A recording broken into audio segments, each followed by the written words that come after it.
علی المؤمنین اذ بعث فیہم رسولا من انفسہم، کہ اللہ تبارک و تعالیٰ نے ایمان والوں پر بڑا احسان کیا ہے جب ان کے اندر انہی میں سے ایک رسول مبعوث فرمایا، یتلو علیہم آیاتہ، جو اللہ تبارک و تعالیٰ کی آیات وہ ان پر پڑھتا ہے، ویزکیہم، اور ان کا تزکیہ نفس کرتا ہے، ویعلمہم الکتاب والحکمہ، اور ان کو کتاب و سنت کی، کتاب و حکمت کی تعلیم دیتا ہے، اگرچہ اس سے پہلے وہ بڑی واضح گمراہی میں تھی۔ اللہ تبارک و تعالیٰ نے نبی کریم صلی اللہ علیہ وسلم کے ہمارے لیے ایک انعام ہونے کا ذکر کیا اور اس کی وجہ بھی بیان کر دی کہ کس طرح انعام ہے، کہ آپ کے آنے سے پہلے تمام لوگ گمراہ تھے، اندھیرے میں تھے، کفر و شرک میں مبتلا تھے، ہر قسم کی خرابی اور جرم ان کے اندر پایا جاتا تھا، انسانیت تباہی کے کنارے پر پہنچ چکی تھی، نہ کسی کی جان محفوظ تھی، نہ کسی کا مال محفوظ تھا، نہ کسی کی عزت محفوظ تھی، امن و امان ختم ہو چکا تھا، دلوں کا سکون، گھروں کا آرام اور راحت ختم ہو چکا تھا۔ تو اللہ تبارک و تعالیٰ نے لوگوں پر رحمت فرمائی، انسانیت پر رحمت فرمائی، اور ان کی ہدایت کے لیے ان کو اندھیرے سے روشنی کی طرف لانے کے لیے، کامیابی کے راستے پر چلانے کے لیے، جنت کا راستہ دکھانے کے لیے اللہ تبارک و تعالیٰ نے اپنے رسول کو بھیجا، اور ساتھ ہی آپ کی تعلیمات اس کا بھی ذکر کر دیا کہ آپ نے لوگوں کو اللہ کا پیغام سنایا، اللہ کا کلام سکھایا، اور ان کی تربیت کی، ان کے لیے خود نمونہ بنے، اسوہ حسنہ بنے، ایک ایک کام پر، ایک ایک موقع پر ان کی اصلاح فرمائی، ان کو کتاب و سنت کی تعلیم دی، ان کو سیدھا راستہ دکھایا۔ تو یہ نبی کریم صلی اللہ علیہ وسلم کی آمد کا مقصد تھا، آپ کی بعثت کا مقصد تھا، اور آپ کے پیغام کو، آپ کے مشن کو اب بھی پوری دنیا تک پہنچانے کی ضرورت ہے۔ جس طرح دنیا پہلے گمراہ تھی، پستی میں گری ہوئی تھی، اسی طرح اب بھی انسانیت کی یہی صورتحال ہے۔ آپ کے مشن کو، آپ کے پیغام کو آگے پہنچانے کی ضرورت ہے۔ نبی کریم صلی اللہ علیہ وسلم نے اپنی قوم کو سب سے پہلا جو پیغام دیا وہ یہ تھا، قولوا لا الہ الا اللہ تفلحوا، کہ تم ایک اللہ پر ایمان لے آؤ، ایک اللہ کی توحید کو تسلیم کر لو، مان لو، شرک کو، کفر کو چھوڑ دو، کامیاب ہو جائے۔ یہ آپ کا پہلا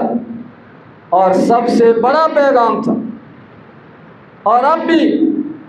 دنیا کو یہی پیغام سنانے کی ضرورت ہے۔ اگر ہمیں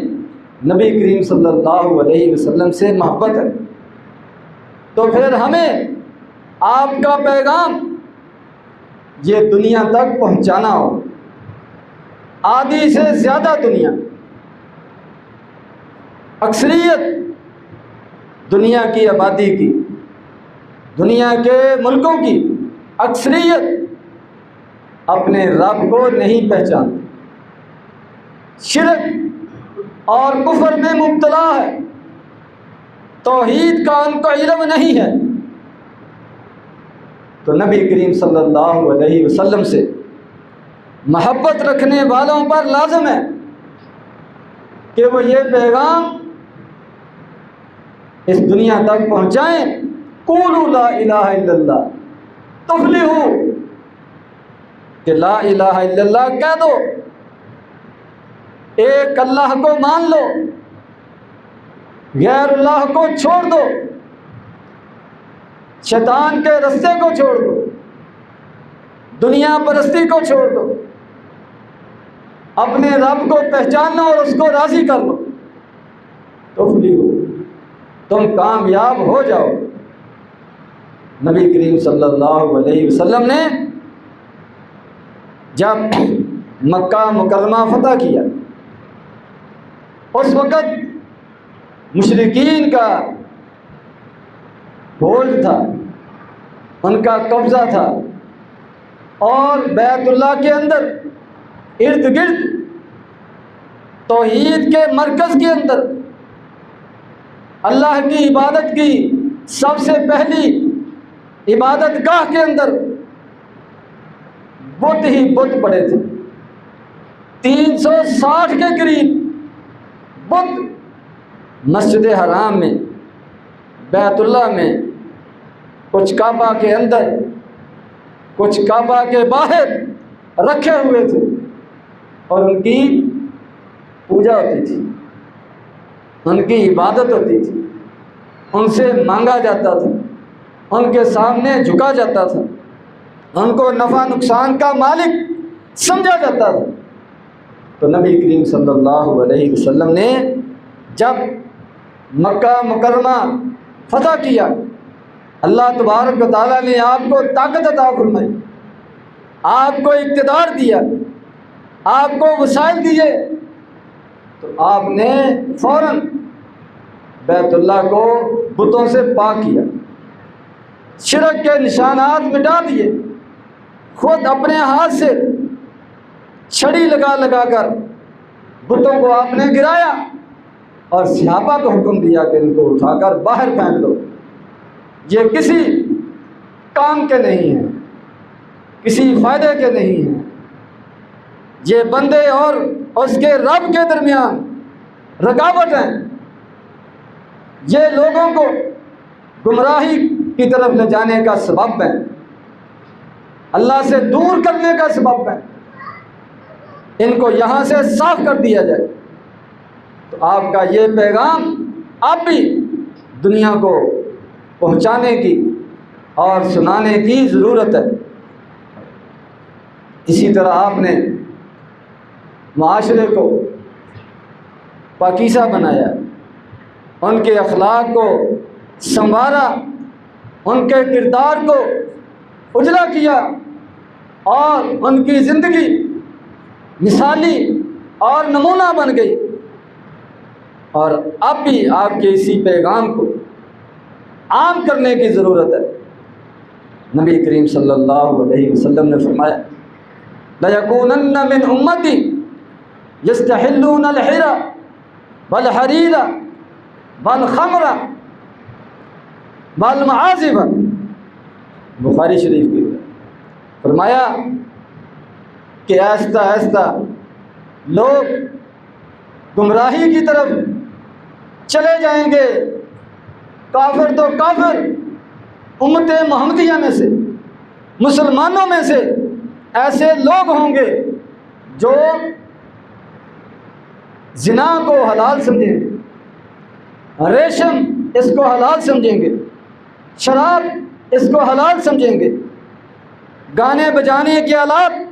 ان کو حلال سمجھیں گے۔ یہ نبی کریم صلی اللہ علیہ وسلم نے اپنی امت کو آگاہ کیا، خبردار کیا، گویا کہ آپ نے یہ سبق دیا کہ تم نے ان چیزوں کو، ان خرابیوں کو ختم کرنے کی کوشش کرنی ہے، ان سے خود بھی بچنا ہے اور دوسروں کو بھی بچانا ہے، ورنہ یہ وہی چیزیں ہیں جو اسلام سے پہلے انسانیت کی تباہی کا سبب بنی تھی، اور دوبارہ پھر انہی چیزوں کی وجہ سے انسانیت تباہ و برباد ہوگی۔ تو نہ صرف اپنے آپ کو اور نہ صرف دوسرے مسلمانوں کو بلکہ پوری دنیا کو نبی کریم صلی اللہ علیہ وسلم کا یہ پیغام پہنچانا ہے کہ یہ زندگی کیسے پاکیزہ ہو، اس زندگی کے اندر کیسے سکون آئے گا، لوگوں کی عزت اور ان کا مال کیسے محفوظ ہوگا، اس کرۂ ارض پر امن کیسے قائم ہوگا، عدل و انصاف اس کا بول بالا کیسے ہوگا، یہ نبی کریم صلی اللہ علیہ وسلم نے سب کچھ واضح کر دیا۔ قرآن مجید کے اندر اللہ تبارک و تعالیٰ نے خاص طور پر شراب اور جوئے کی حرمت کا ذکر کیا، جو نہ صرف مسلمانوں میں بلکہ غیر مسلموں کے اندر بھی کثرت کے ساتھ اب بھی موجود ہے۔ میں یا ایھا الذین آمنوا انما الخمر والمیسر والانصاب والازلام من عمل الشیطان فاجتنبوہ لعلکم تفلحون۔ کیا ایمان والو، یہ شراب، یہ نشے کی تمام چیزیں عقل کو خراب کرنے والی، عقل پر پردہ ڈالنے والی یہ تمام اشیاء، اور اسی طرح جوا، ناجائز طریقے سے مال کمانے کے تمام ذرائع اور اسباب، اور اسی طرح یہ بت، غیر اللہ کی پوجا کے مرکز، اور قسمت آزمائی کے یہ تیر، یہ کاہن، یہ جادوگر، یہ نجومی، یہ دست شناس اور ان کے سارے اعمال، فرمایا یہ سب رجسن، پلید ہیں، گندگی والی چیزیں ہیں، پاکیزہ چیزیں نہیں ہیں، حلال چیزیں نہیں ہیں، من عمل الشیطان، یہ شیطانی اعمال ہے، یہ شیطان لوگوں کو غلط راستے پر لگاتا ہے۔ فاجتنبوہ، تو تم ان سے بچو، ان سے دور رہو، ان کو مٹاؤ، ان کو مٹانے کے لیے کوشش کرو، لعلکم تفلحون، تاکہ تم کامیاب ہو جاؤ، دنیا کی کامیابی، آخرت کی کامیابی، اللہ اس کے رسول کے احکامات کی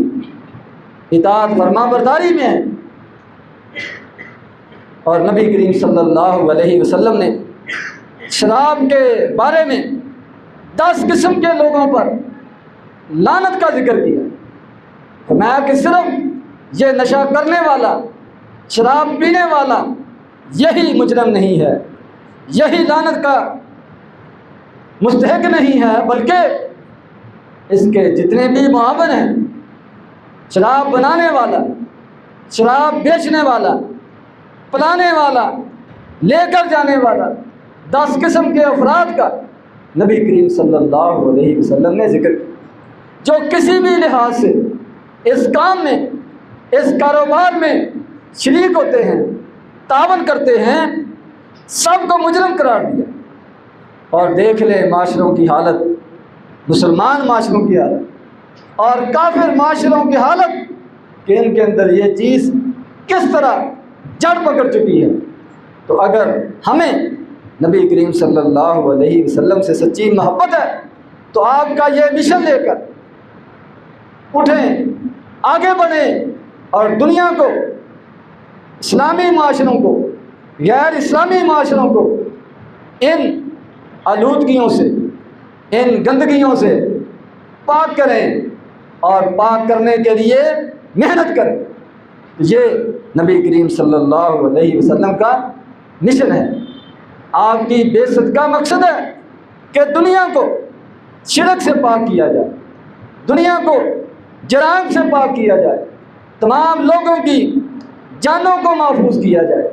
ان کی عزتوں کو محفوظ کیا جائے، ان کے مالوں کو محفوظ کیا جائے۔ آپ نے خطبہ حجۃ الوداع کے موقع پر فرمایا تھا، ان دماءکم واموالکم واعراضکم علیکم حرام، کہ تمہارے مال، تمہاری جانیں، تمہاری عزتیں ایک دوسرے پر حرام ہیں۔ یہ نبی کریم صلی اللہ علیہ وسلم کا پیغام ہے تمام دنیا کے لیے،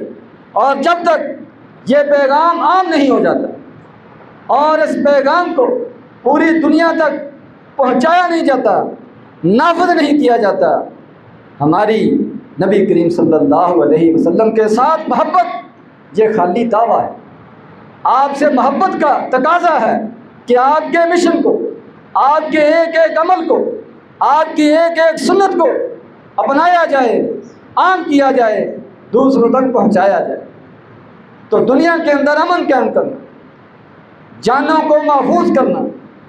قتل و غارت کو بند کرنا، یہ نبی کریم صلی اللہ علیہ وسلم کا مشن ہے۔ عزتوں کو محفوظ کرنا، بے حیائی کے اور برائی کے راستے بند کرنا، ایسے لوگوں کا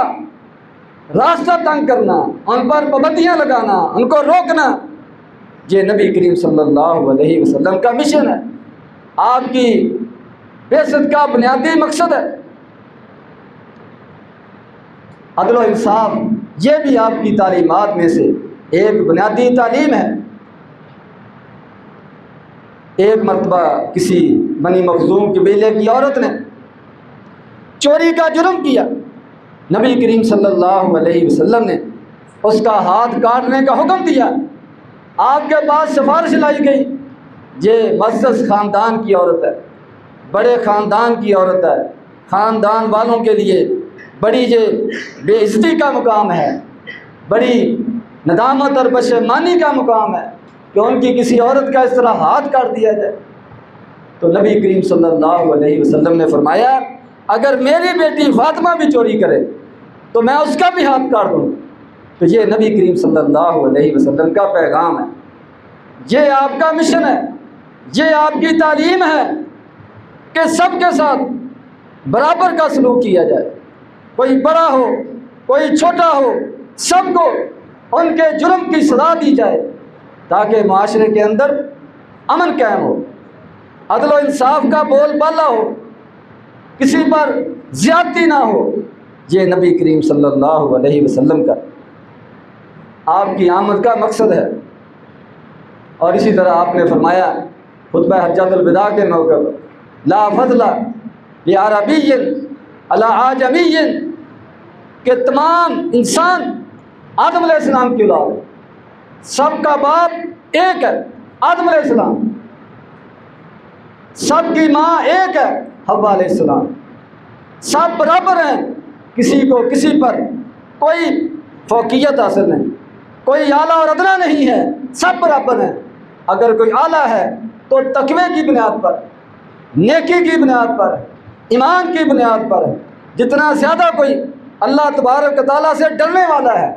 اتنا زیادہ اللہ تبارک و تعالیٰ کے ہاں معزز ہے، ورنہ کوئی کسی علاقے کی وجہ سے، کسی رنگ کی وجہ سے، عربی اجمی ہونے کی وجہ سے، کالا گورا ہونے کی وجہ سے کسی کو کوئی فوقیت حاصل نہیں۔ اور نبی کریم صلی اللہ علیہ وسلم کا یہ پیغام بھی پوری دنیا تک پہنچانے کی ضرورت ہے، اور آپ سے محبت کا یہ تقاضا ہے کہ اس پیغام کو سب تک پہنچایا جائے کہ ساری دنیا، سارے ممالک، ساری قومیں برابر ہیں، سب کو ایک جیسے حقوق حاصل ہیں، کسی کو کسی پر کوئی فوقیت حاصل نہیں۔ اور جب تک نبی کریم صلی اللہ علیہ وسلم کا یہ پیغام، آپ کا یہ مشن، آپ کی یہ تعلیمات ہم اپنے اوپر اور دوسروں تک پہنچانے کے لیے اٹھتے نہیں ہیں، محنت نہیں کرتے، کام نہیں کرتے، اس وقت تک ہماری آپ سے محبت کے دعوے یہ خالی ہیں۔ اللہ تبارک و تعالی ہمیں نبی کریم صلی اللہ علیہ وسلم کے ساتھ سچی محبت کرنے کی توفیق عطا فرمائے، آپ کے مشن کو لے کر پوری دنیا تک پہنچنے کی توفیق عطا فرمائے، آپ کی تعلیمات کو، آپ کے اخلاق کو، آپ کے عدل و انصاف کو، آپ کے سنہری فرامین کو